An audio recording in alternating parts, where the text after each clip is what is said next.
Several JCPS principals are drawing criticism after showing up at the most recent board meeting and openly opposing a new start time plan. The board approved that plan, creating 3 start times for the next school year: 7:30, 8:40, and 9:40. Then in an open letter to the school and district leaders, longtime board member Chris Kolb said board decisions will be unpopular with many people. In that letter, he wrote, "I cannot imagine no school wants to forego transportation, and it seems clear that virtually no school wants to start later than 9 a.m.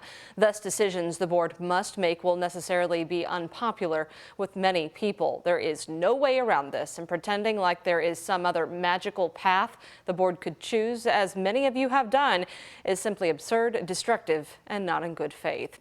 Kolb said he wanted to be clear. If schools don't want to start at 9:40, the only other option would be to start at 6:30 a.m. or go without even more transportation.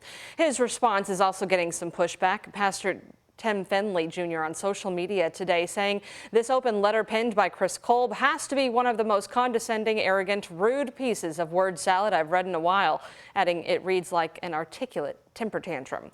We have heard from JCPS regarding Kolb's letter. To read the full statement, you can head online to WHAS11.com.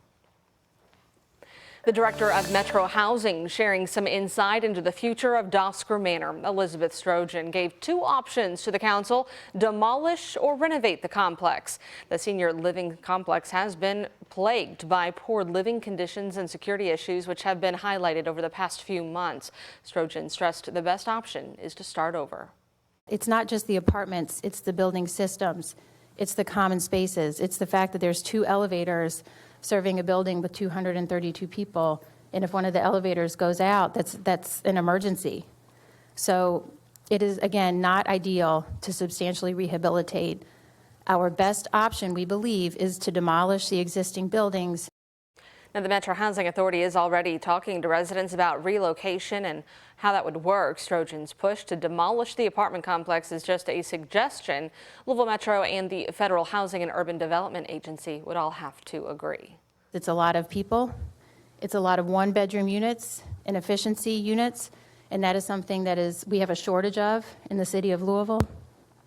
It's also a population that's going to need a lot of support. We have spoken to residents about these issues regarding mold, bed bugs, maintenance, and a complete lack of security at the complex. The Housing Authority says it's working to address those problems. Well, it is back to the negotiation table for Louisville firefighters after the union voted down a new 5-year contract proposed by the city. Union President Jeff Taylor said the vote was split 51% no, 49% yes. And here's the breakdown of what would be a 24% raise over a 5-year span, which includes a retroactive raise from last year.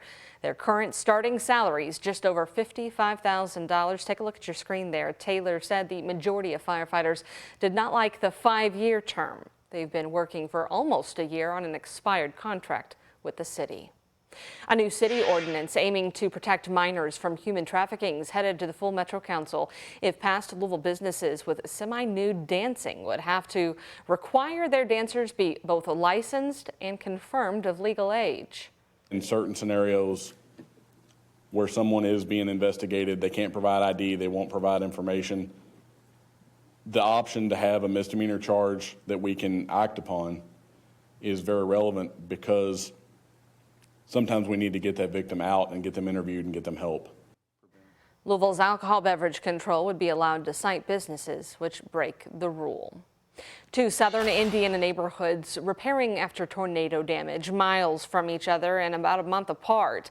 Our Taylor Woods and photojournalist Aspen Hester visited with neighbors in both Sellersburg and Jeffersonville. The cleanup 24 hours after a harrowing night. The pieces of Terry Matter's home and Perry Crossan scattered here in Sellersburg, hit by this small tornado that came out of the sky at 9:30 Tuesday night. I was just thinking, not again. Matter has had high wind damage in the past, but this time the damage was worse. And right as soon as we stepped in the storage room, it was just a loud boom and crackles. A neighbor's fence went through his master bedroom. 2 pieces of that fence ended up slamming into the house, and the one piece went right through that wall. You can see just how significant the tornado damage Was insulation everywhere all across the yard, and take a look at this roof. Tarp is on it, covering it up. You could literally feel the walls moving. At that time, you know, the only thing we could do was pray. Marty Hope lives next door to Manor. He captured this funnel cloud from a distance that eventually came towards his home. Lord, please don't let this happen. So we have roof damage up there. We have some siding damage. We had a window blown out there. John Gordon with the National Weather Service Louisville office was on the scene by morning. He says the tornado that hit Perry Crossing is considered a baby tornado. So we have an EF0 tornado so far, 85-mile-per-hour winds. You see the damage behind me. Very typical of what I call a rope tornado, very thin. Just 20 minutes away in Jeffersonville, residents like James Jackson are still recovering from the much more powerful EF2 tornado that struck last month. As you can see, I've got uprooted trees here. Jackson lost 37 trees in early April and is still waiting for a new roof. While his neighborhood didn't get hit this time, he's just grateful for the huge cleanup efforts. I'm just hoping and praying that we didn't get a second attack on our homes. Grateful that no one was injured. Reporting from Sellersburg in Jeffersonville, Indiana, Taylor Woods, WHAS 11 on your side. In Perry Crossing, the Clark County Emergency Management Agency told us in total 24 homes and buildings were damaged, but only 2 saw major damage.